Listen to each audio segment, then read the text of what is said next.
D'un côté, on dit que nous avons besoin de taux d'intérêt plus bas.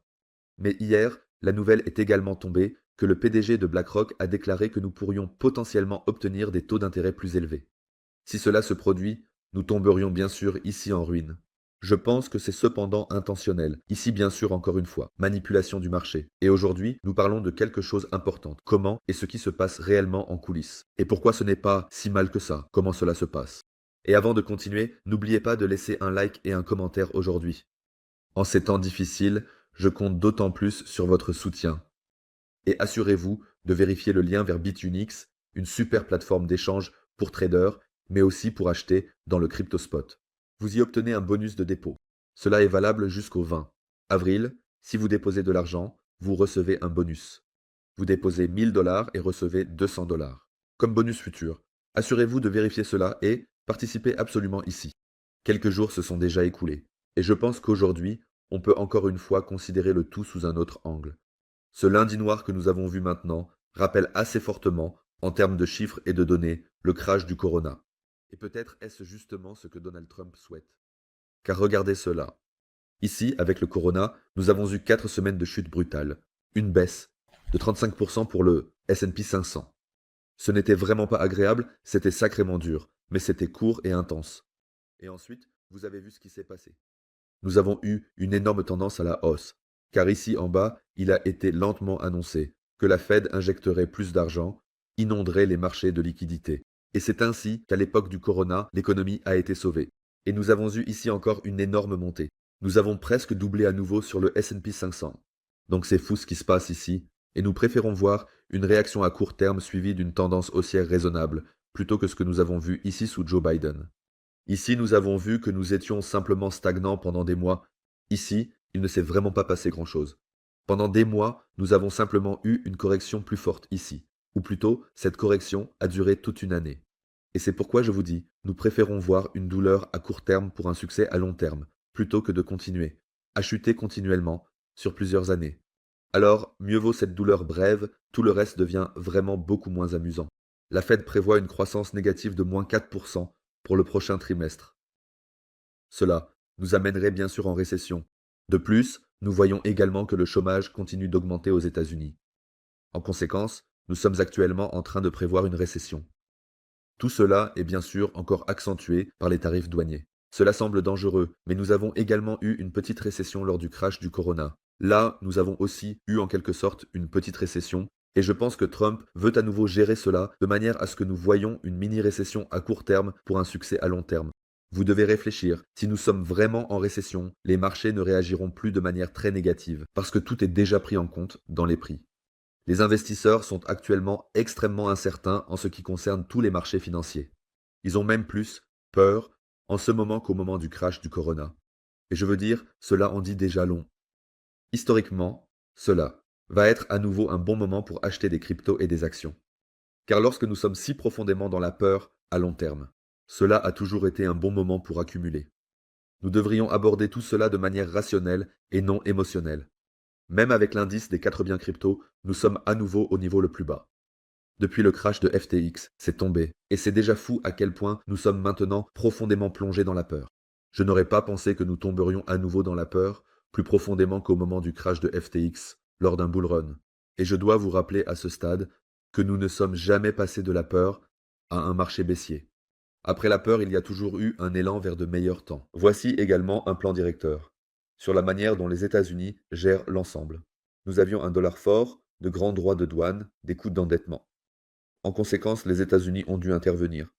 La Chine était sous pression, rien qu'à cause de ce dollar très très fort. La Chine avait des problèmes d'exportation, des sorties de capitaux, de la déflation, une crise immobilière. Tout cela, nous l'avons vu ces dernières années en Chine. L'économie chinoise n'allait vraiment pas si bien.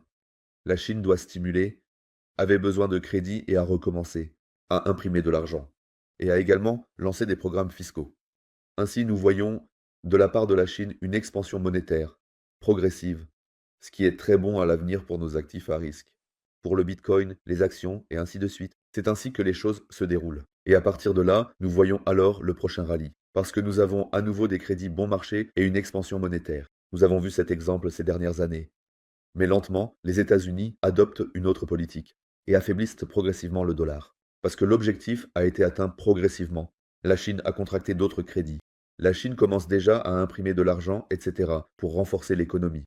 Et maintenant, les États-Unis changent lentement de cap. Les États-Unis affaiblissent progressivement le dollar. Et c'est exactement ce qu'ils veulent. Plus le dollar est faible, mieux on peut exporter avec le dollar américain. Et ainsi de suite. Exactement ce que le dollar fait actuellement, nous l'avons également vu lors de la dernière prise de fonction de Donald Trump. À court terme, le dollar est devenu fort, puis il est devenu très faible. Les marchés des crypto-monnaies, les actions, et ainsi de suite, ont alors encore une fois fortement escaladé, car plus le dollar est faible, mieux c'est pour les marchés.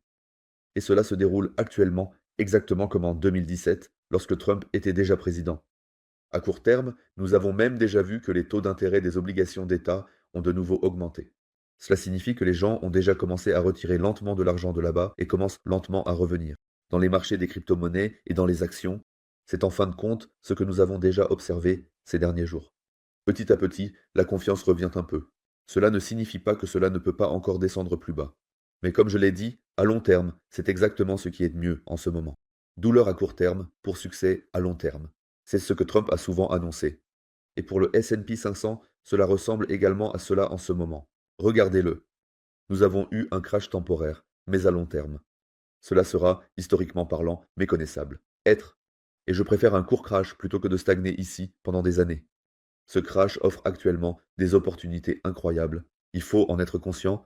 Je veux dire, nous le voyons encore actuellement. Il commence même à y avoir des négociations pour qu'il n'y ait pas de droit de douane entre l'Europe et les États-Unis. Ce serait encore mieux, on pourrait encore mieux oser. Exportation, importation. Ce serait certainement bien si cela était introduit dans le monde entier.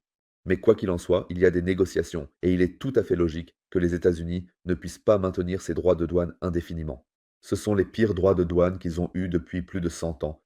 Il ne sera pas possible de les maintenir pendant des mois, je veux dire. Un iPhone devrait maintenant coûter 3 500 $ ou quelque chose comme ça. Personne ne dépensera ça pour ça. Et ce serait encore pire pour l'Amérique si nous commencions à acheter des téléphones chinois ou quelque chose comme ça. En conséquence, c'est un peu de panique à court terme. Mais la mise en œuvre sera un peu différente. Et même les États-Unis feront rapidement marche arrière dans les prochaines semaines. Panique à court terme pour un succès à long terme. Souvenez-vous de cela, amis. Le jeu que Trump joue, il ne le joue pas pour la première fois. Il sait ce qu'il fait, et il sait très bien que, à long terme, c'est mieux, ne vous inquiétez pas à ce sujet. Cela ne semble pas très bon à court terme, mais à long terme, rien n'a changé. Alors que les grands acteurs achètent actuellement, nous voyons que le retail vend, les gros baleines achètent, un retail vend. Vous savez très bien ce que cela signifie. Le bull run n'est pas terminé. Les baleines. Le smart money n'achète pas de manière aussi agressive sans raison. Ils savent ce qu'ils font, et ils savent très bien que ce cycle n'est pas encore terminé. Nous avons déjà vu de belles rallyes, mais ce n'est pas encore fini. Nous allons encore vivre de très beaux moments ici. Le retail a peur, mais les gens qui en savent vraiment plus continuent d'accumuler de manière agressive. C'est pourquoi il faut prendre un peu de recul et considérer tout cela à long terme. Je pense que dans 3, 4 mois, cela n'aura été qu'une simple correction normale. Et ensuite, nous serons déjà beaucoup plus haut avec les cours. Je m'attends à ce que nous ayons encore une très belle rallye à la fin de l'année, où nous verrons probablement encore la saison du Bitcoin et le sommet du Bitcoin. Le temps et les données correspondent au moins partiellement en tout cas. J'espère que cette vidéo vous a plu en tout cas. Laissez un like et un commentaire, et à la prochaine fois, les amis.